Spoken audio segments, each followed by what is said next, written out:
A Drop of the Sea, written by Ingrid Chabbert, illustrated by Raul Nieto Guridi. Ali lives at the edge of the desert, not far from a 100-year-old palm tree. He likes climbing to it to snack on fresh dates. He never forgets to pick a few for his great-grandmother, too. At night, on the roof of their tiny clay house, they wonder at the infinity of the starry sky. Just her and him, just him and her. They don't need anything more to be happy.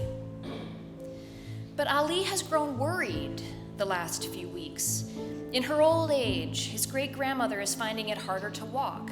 He has noticed she is breathless and wincing at every step. Settled on her stool, her gaze lost on the horizon, she looks like she's 1,000 years old.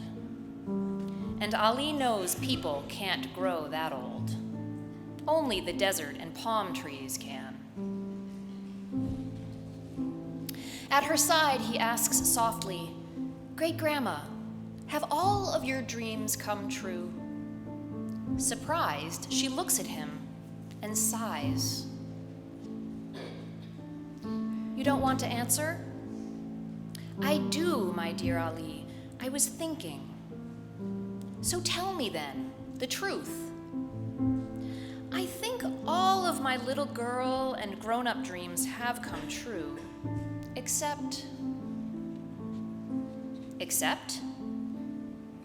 my dream to see the sea. I could have. It isn't so far, 2 days' walk at the most. But I always put it off to another time, and now my poor legs can't carry me there." Ali sighs in turn and sits quietly as the night gathers around them.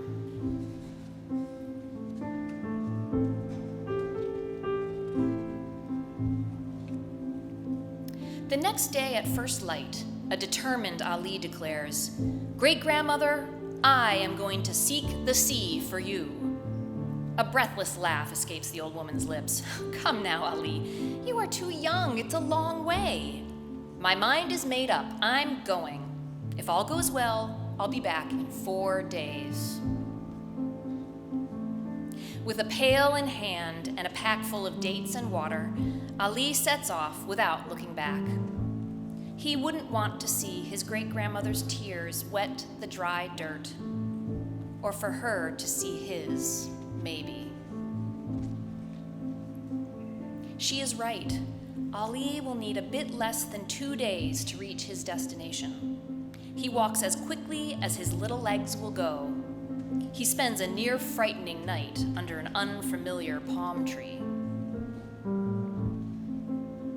Then Ali sees it, there, in front of him, the sea. Serenely calm, it licks at his aching toes. In that moment, he would love to be holding his great-grandmother's hand and watching her eyes dive into the blue of the sea. He sits a while, contemplating it. But not for too long. One doesn't keep great-grandmothers waiting. He begins to fill his pail as carefully as if he were handling crystal.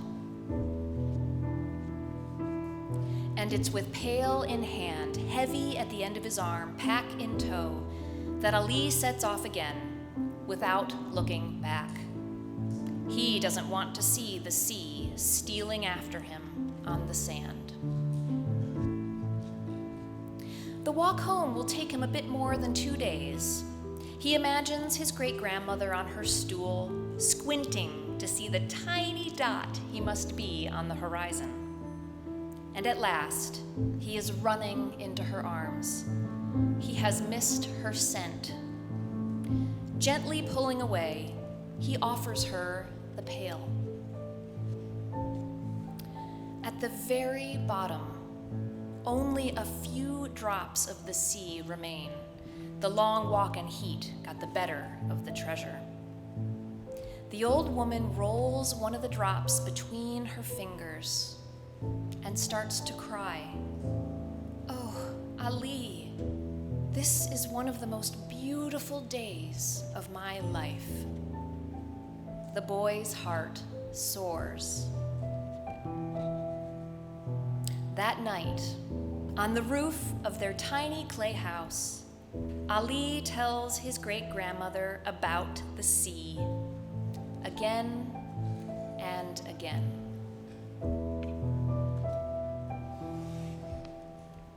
The end.